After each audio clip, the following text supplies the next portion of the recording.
Today's film opens with a harrowing scene set at night, where we find our protagonist, Nick, desperately pleading with doctors to save his son, Brendan, who has been brutally attacked by a gangster. As Nick's heart-wrenching cries echo outside the emergency room, the medical team rushes Brendan inside for urgent treatment. Nick is consumed by terror and anguish as he awaits news, and soon, the rest of the family arrives, only to receive the devastating confirmation that Brendan has died. The weight of grief is palpable, words fail to capture their sorrow as Brendan's mother breaks down in tears, while Nick strives to comfort her amidst their shared heartbreak. Just hours before this tragedy unfolded, we are introduced to Nick Hume, a businessman from North Carolina, who enjoys a blissful life with his wife, Helen, and their two beloved sons, Brendan and Lucas. Brendan, the older sibling, is passionate about hockey and has dedicated himself to honing his skills, earning recognition as the best player on his high school team. The family shares a warm and joyful dynamic, though playful banter occasionally arises between the brothers, a typical expression of their age and personalities. Despite their differences, a deep bond of love and admiration ties them together. Now a professional ice hockey player in the NHL, Brendan has an important game scheduled for later that night and asks Nick to drive him. Each goal Brendan scores fills Nick with pride and elation. After a triumphant match, Brendan shares his ambitious dream of moving to Canada to elevate his hockey career. Nick wholeheartedly supports his son's aspirations but cautions him to keep this news from Helen, knowing it would upset her to see Brendan leave home. As they navigated through a high-crime neighborhood, an unsettling tension filled the air when two cars began swerving dangerously close to them at high speed, sending a wave of fear coursing through their veins. Their vehicle sputtered to a halt, out of fuel, forcing them to pull into a nearby gas station. While Brendan ventured into the store to grab a drink, Nick seized the moment to share his aspirations for Brendan's future with his wife. Suddenly, chaos erupted as a group of thugs arrived, intent on robbing the store. In a shocking display of violence, they gunned down the owner without hesitation. Among this ruthless gang was a new recruit, bound by a brutal initiation rule: every newcomer must kill an innocent person to earn their place. Tragically, that innocent soul was Brendan. The new member hesitated, paralyzed by fear, but ultimately succumbed to the gang leader's command and viciously slashed Brendan's throat with a machete. Nick, witnessing this horror from a distance, was thrust into a nightmare he couldn't comprehend.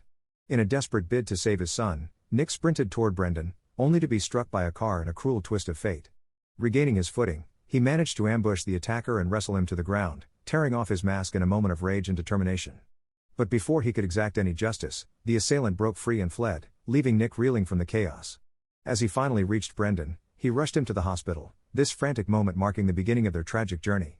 The following day brought no solace as Nick stood in a police lineup, his heart heavy as he identified the killer, a 23-year-old named Joe Darley. The funeral took place on a somber, rain-soaked day, where the weight of their grief felt insurmountable. Nick and Helen struggled to find rest, haunted by memories of their beloved son. Brendan's joyful footage played on repeat, each frame a painful reminder of their loss. Lucas, overwhelmed by sorrow, would burst into tears at the sight of their shared photographs. Before heading to the police station, Helen implored Nick to ensure that the killer faced justice, demanding life in prison for the one who had shattered their family. The following day, Nick confronts Detective Wallace and the district attorney, his emotions boiling beneath the surface. When the district attorney informs him that the defense plans to negotiate a plea deal for a lenient sentence due to insufficient evidence to proceed with a trial, Nick's anger intensifies. The thought of the monster who brutally took his son's life potentially escaping with a light punishment is unbearable. He had envisioned justice. He wanted the man who murdered Brendan to receive a severe penalty, such as a life sentence in prison. Compounding his frustration is the revelation that the gas station's security camera had been broken, leaving no visual evidence of the crime. As Nick learns that Brendan's death was merely an initiation fee for Joe to join a senseless gang, his rage reaches new heights. During the pretrial hearing, when the judge calls upon him to testify against Joe as Brendan's killer, before your eyes, attacked your son and caused his death, you're saying you'll testify to that in a trial? No, Your Honor, I am not. Nick surprises everyone by refusing. He rationalizes that, given the darkness of that night, he couldn't clearly see the face of his son's murderer. This unexpected decision leaves the courtroom in stunned silence, and ultimately, the judge dismisses the case. Consequently, Joe walks free, leaving Nick seething with disbelief. As Joe steps into the courtyard, he flicks away his cigarette with a sense of pride. The gang members quickly surround him, showering him with praise and welcoming him into their fold. Even Billy, the gang leader, beams with approval, declaring, I'm proud of you. The taunting question hangs in the air: who's a man now? Who's a man now? Get in the car. Hidden in the shadows, Nick watches this grotesque celebration unfold and begins to follow their cars discreetly. Joe is rewarded for his heinous act with a prostitute and a fistful of cash from Billy, a twisted trophy for his initiation into this brutal world. Disillusioned by the failures of the legal system, Nick returns to the store later that night, driven by a desperate need for retribution as he searches for a weapon to take matters into his own hands. When his wife and son discover him in that grim place, he confesses that the boy who took Brendan's life has been released due to insufficient evidence, although the police plan to continue their investigation. Under the pretense of forgetting something at the office, he discreetly sets off to confront Joe. When Joe steps outside for a smoke and to dispose of the trash, he is taken aback to find Nick waiting for him. In a surge of pent-up fury, Nick lunges at him, igniting a brutal struggle between them.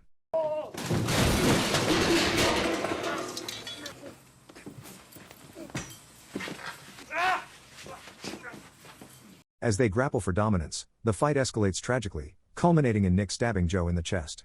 Nick stands horrified as he witnesses Joe collapse in a pool of his own blood. In a daze, Nick flees the scene, driving far away before discarding the bloody knife, only to realize that he himself has sustained injuries during the chaotic encounter. When he finally returns home, his wife is immediately alarmed by the sight of his wounded hand. Her distress deepens as she tends to his injury with a bandage, and they both dissolve into tears, a shared moment of anguish.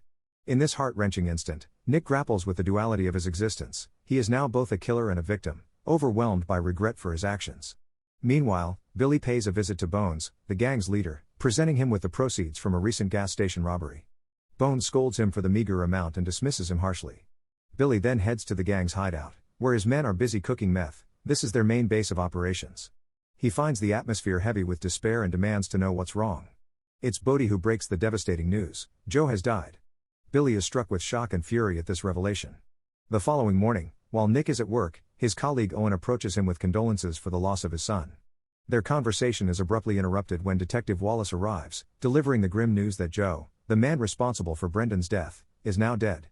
Before she departs, her gaze falls upon Nick's bandaged hand, stirring within him a sense of intrigue and concern, as he contemplates the possibility that it signifies his involvement in a retaliatory act. Meanwhile, at their usual hangout bar, the gang raises their glasses in Joe's honor, reminiscing about him as if he were a valiant soldier. However, their moment of camaraderie is abruptly interrupted by Billy's arrival. He chastises them for their lack of respect toward Joe. In a fit of rage, Billy demands to know who may have been responsible for Joe's death, casting suspicion on rival gangs. Just then, one of the gang members reveals that his sister witnessed a man in a suit on the night of Joe's murder. When she identifies the man from a newspaper photo, it becomes clear that the figure is Nick. Meanwhile, on a nearby street, Nick purchases some aspirin and re-bandages his hand, completely unaware that the gang is closing in on him, with Billy keeping a watchful eye from afar. As Bodie ambushes Nick and attempts to shoot him, Nick instinctively disarms him using his suitcase. This sparks chaos as Billy and his crew begin firing indiscriminately into the crowded street, sending bystanders into a panic. In the ensuing chaos, Nick darts into a narrow alley, pursued relentlessly by gang members from all directions. Fueled by rage akin to that of a bloodthirsty vampire mourning the loss of a brother, Billy seizes every opportunity to shoot at Nick, forcing him to abandon his suitcase in a desperate bid for survival. As Billy and his men chase him into a building. One Main. Which way? Which way? Where the fuck did he go? Go. Nick finds himself in a parking lot where he sets off several car alarms in a frantic attempt to create confusion among his pursuers. Nick races to the top floor, desperately fleeing from the relentless gang members hot on his heels. In a life or death struggle, he finds himself cornered in a car with one of the thugs. As the vehicle lurches backward, Nick seizes the moment, leaping from the car just seconds before it crashes to the ground.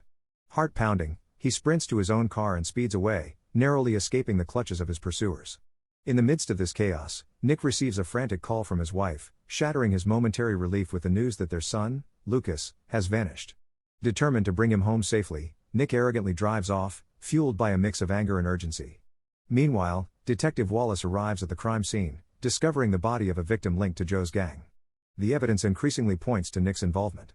At the location where Brendan was killed, Nick finally finds Lucas, who is overwhelmed with grief. In a painful confrontation, Lucas lashes out at his father, accusing him of prioritizing Brendan over him and dismissing his own feelings. Nick insists they need to leave the dangerous streets behind and argues with Lucas, trying to convince him to come home. Eventually, he manages to bring Lucas back safely. Back at home, Helen envelops Lucas in a tight embrace, pleading with him never to leave again. The following day, Bodie unexpectedly appears at Nick's office, returning the suitcase that Nick had dropped during their earlier confrontation. However, Bodie's gesture comes with a menacing warning: "You have the right to know how you're dying." Before he can escalate the threat, security swiftly escorts him out. When Nick opens the suitcase, he discovers a family photo inside. Its chilling implication: that the gangster intends to eliminate his entire family while sparing him, fills him with dread. Agitated, Nick quickly dials a number found within the case and learns it belongs to Billy. In a tense exchange, Billy warns that Nick has unwittingly signed his family's death sentence. In response, Nick fiercely threatens Billy, vowing to retaliate if his family is harmed. Without hesitation, he calls home, urgently instructing his wife and Lucas to stay inside and remain safe. Then, he anxiously calls Detective Wallace, briefing her on the escalating danger and urgently requesting backup. Upon returning home, he meticulously secures all the windows, leaving his family in a state of confusion and panic.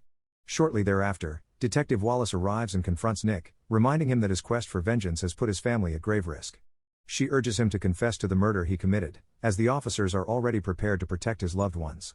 But he stands firm in his refusal. Later that night, Helen approaches Nick, seeking answers about what he did to the men who were pursuing him. With a heavy heart, Nick explains that they took the life of their eldest son, forcing him into a cycle of retaliation. Helen comforts him, trying to ease his torment.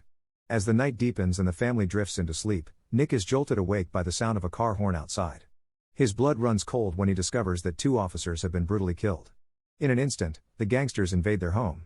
With adrenaline coursing through him, Nick grabs a baseball bat and strikes down one thug while dodging a barrage of gunfire.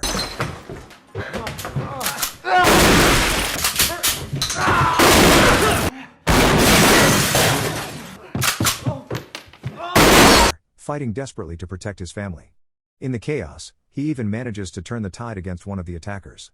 But despite his fierce determination, the situation spirals out of control as the gang captures his family. In a horrifying moment, Billy callously shoots Helen and Lucas before turning the gun on Nick.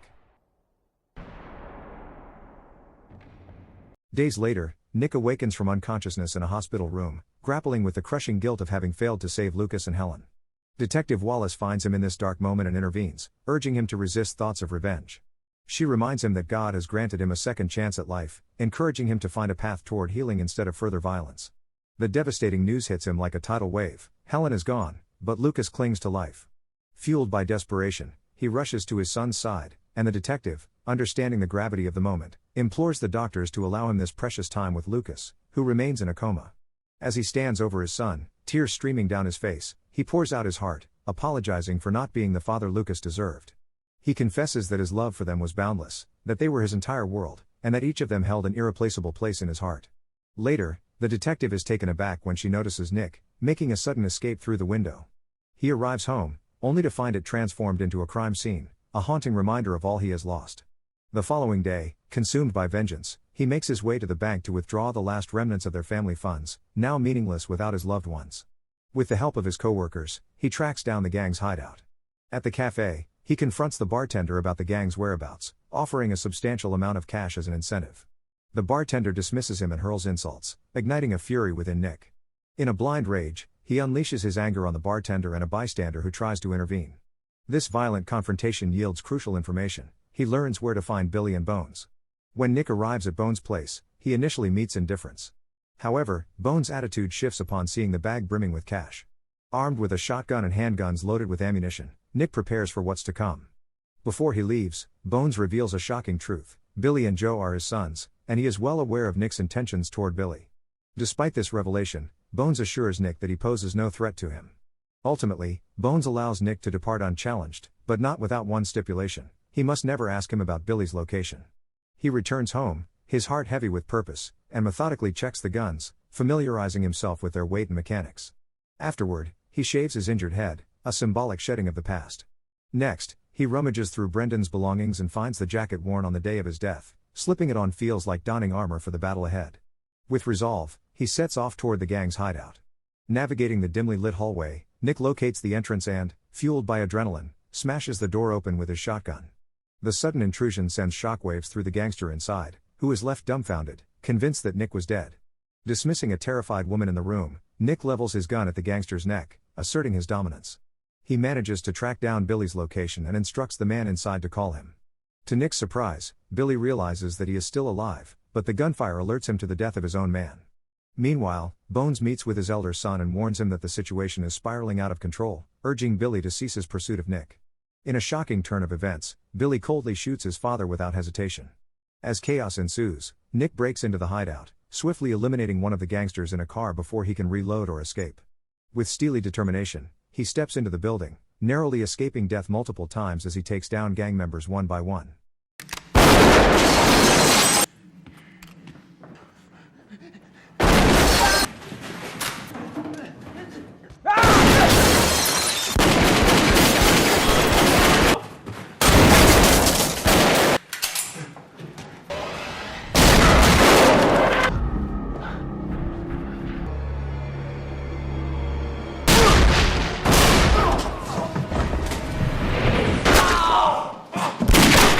Finally, only Billy remains, and a fierce shootout erupts between them, both sustaining severe injuries.